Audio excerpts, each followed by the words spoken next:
Muchos me preguntan sobre el Palacio de Herodes, por aquí por el canal de YouTube. Son aquellos que, para hacer la escena del nacimiento, empiezan a llenarlo de otras cosas. Por ejemplo, cosas que ni geográficamente estaban cerca y a veces ni siquiera en el tiempo. En YouTube, aquí en esto, he visto un supuesto pesebre, nacimiento, que combinaban escenas de Adán y Eva, de varios de los patriarcas, de a lo mejor Moisés mezclado con San Francisco de Asís o con el rey David, la Anunciación mezclada con cuando María va a donde su prima, con el nacimiento, con la huida, con la presentación en el templo, con el niño a los 12 años. Tenía tantas cosas ese pesebre que a mí solamente me quedó una mezcolanza y no me decía nada.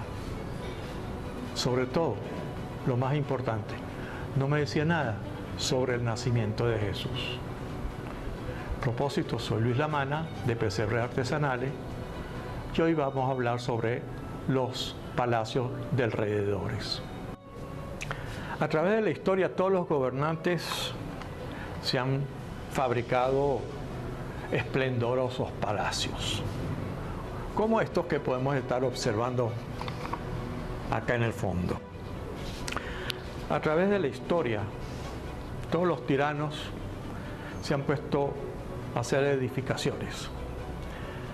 Edificaciones a lo mejor para quedar bien con su pueblo,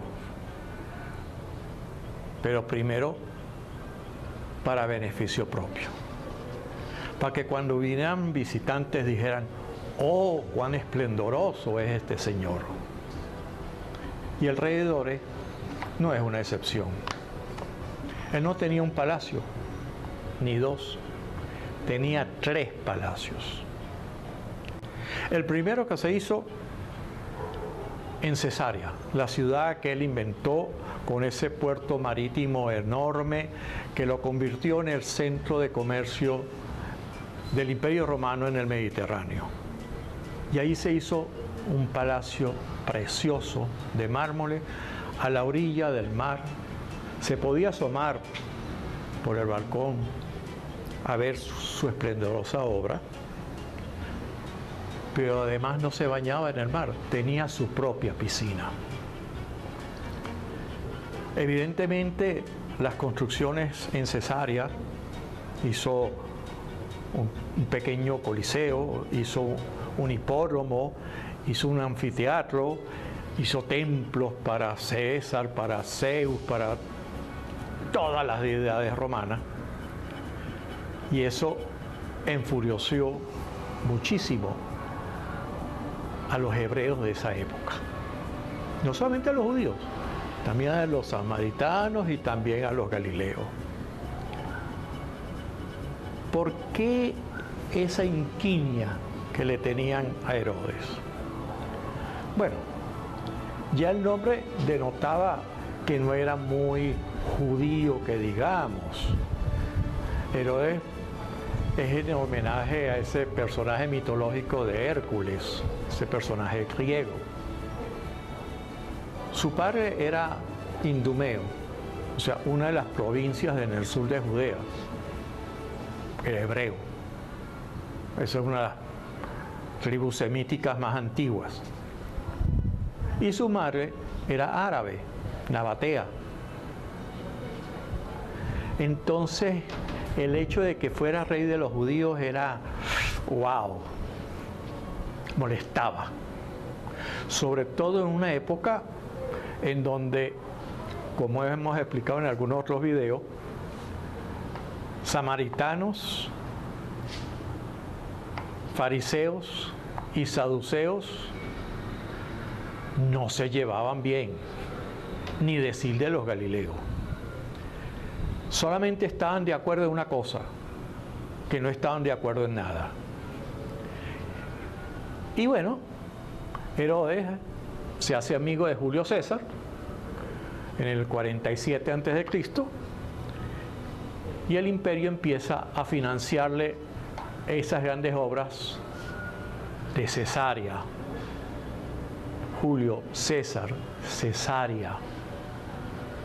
Algo tiene que ver, ¿verdad? Pero eso lo llevó a que lo nombraran rey primero, gobernador de la provincia de Judea, y después lo nombran rey de Judea.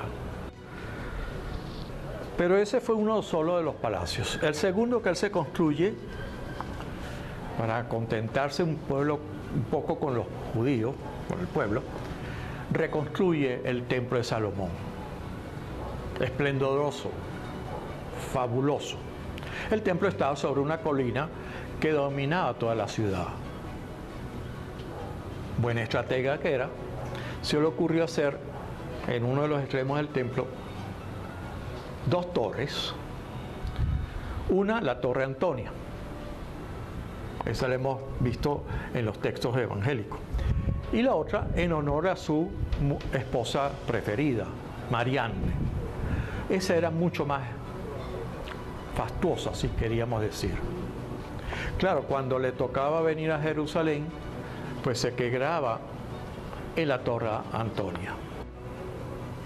En uno de esos años hubo una sublevación de los judíos mientras él estaba en Jerusalén. Casi que lo atrapan en la Torre Marianne y sale huyendo. Se va hacia el sur y cuando ya está cerca de Masada, una meseta que después se hizo famosa para los judíos, llega la noticia de que sus soldados habían apaciguado esa sublevación. Le gustó el sitio y se construyó ahí el tercer palacio. Claro, como era una meseta, lo tuvo que hacer escalonado. Aquí vemos algo. Tenemos dos versiones sobre la actividad o la vida de este rey. La versión desde el punto de vista judío, que la hace un historiador judío del siglo I, Flavio Josefo, en Historia del Pueblo Judío, que no lo trata nada bien. Magnifica todos los actos sanguinarios que hizo. Él parece que tuvo muchas mujeres. No había la monogamia en ese momento y estaba bien visto que tuviera varias mujeres. Y en un momento dado mató a su hijo primogénito. Después se enemistó con Mariana y la mandó a matar también. Después mató a otros hijos. Mató, por ejemplo, a todos los descendientes de los macabeos, los asmoneos, los antecesores, pero no solamente con la familia asmonea, sino con todas las familias que habían colaborado con los reyes anteriores a él. Vengativo el personaje. Pero para los historiadores romanos era un hombre magnánimo que se preocupaba de su pueblo, que inclusive en un momento de hambruna desembolsó de su bolsillo dinero para dar de comer al pueblo y que hizo grandes obras para honor y gloria del Imperio Romano.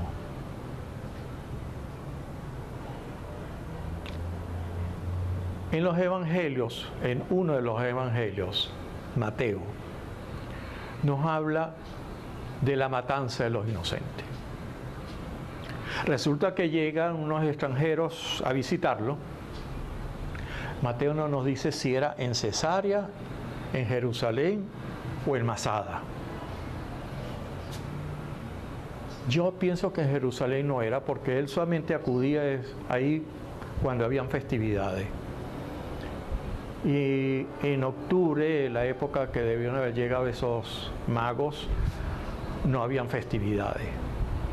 Por lo tanto, o estaba en Cesarea, que era lo más probable, o estaba haciendo sus grandes fiestas bacanales en Masada. Y esos extranjeros le dicen que ha nacido un rey de los judíos. ¡Wow! Si era tan sanguinario que mataba hasta a su propia mujer y a su hijo porque querían destronarlo, ¿qué pensaría ese señor?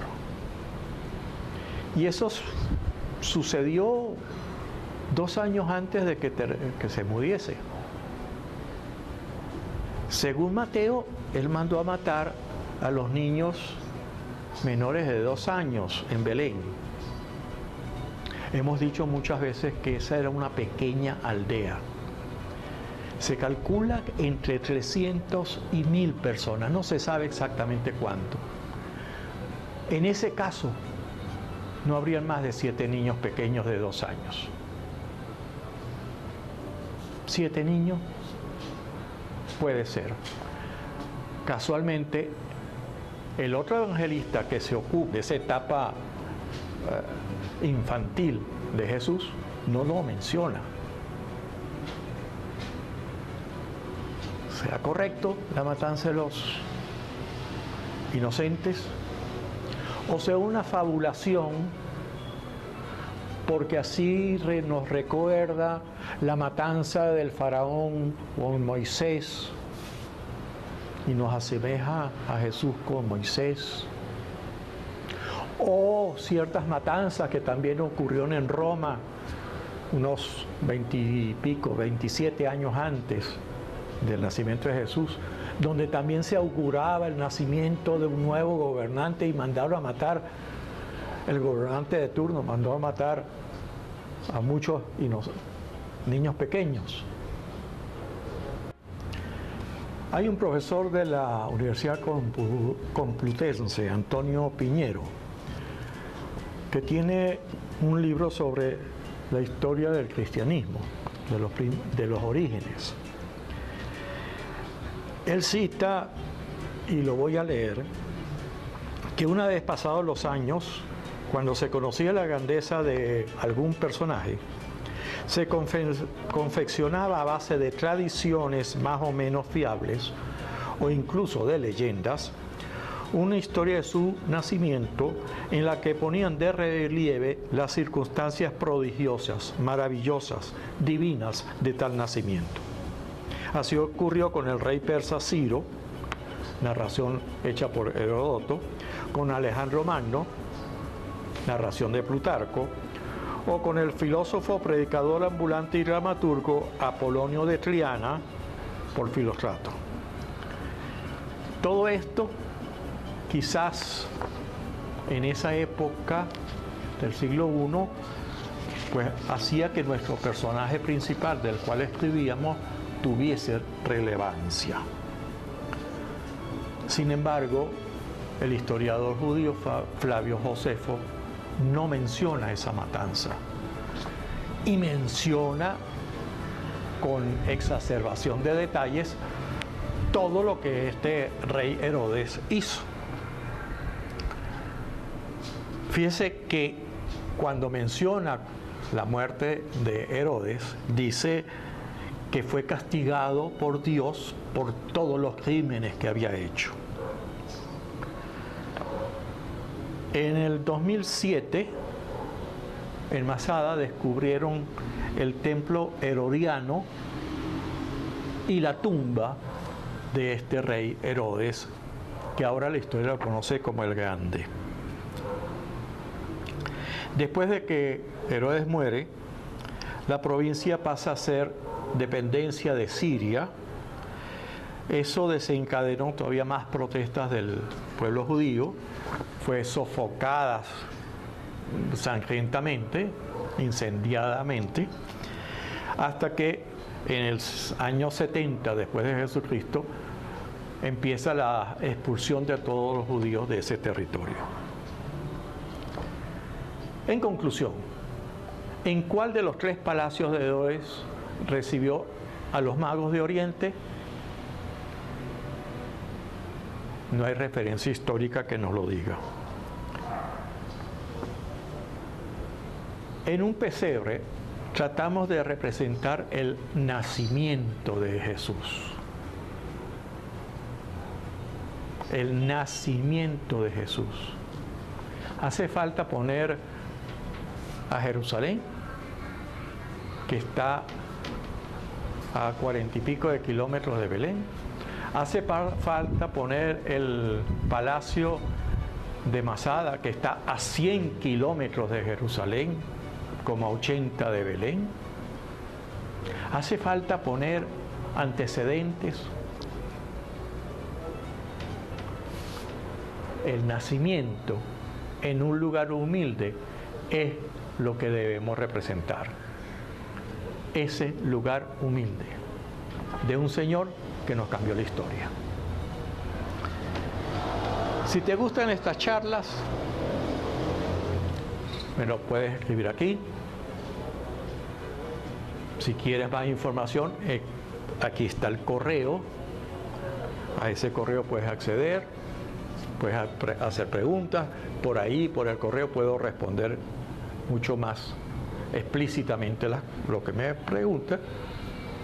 Y te recuerdo, la página web de nosotros, que aparte de tener la sección de servicios, que esto lo he dicho muchas veces, donde están fotos de pesebres monumentales que hemos hecho a través del tiempo, que te pueden inspirar, que tenemos la sección de preguntas frecuentes, que nos lo puedes preguntar y te las enviamos.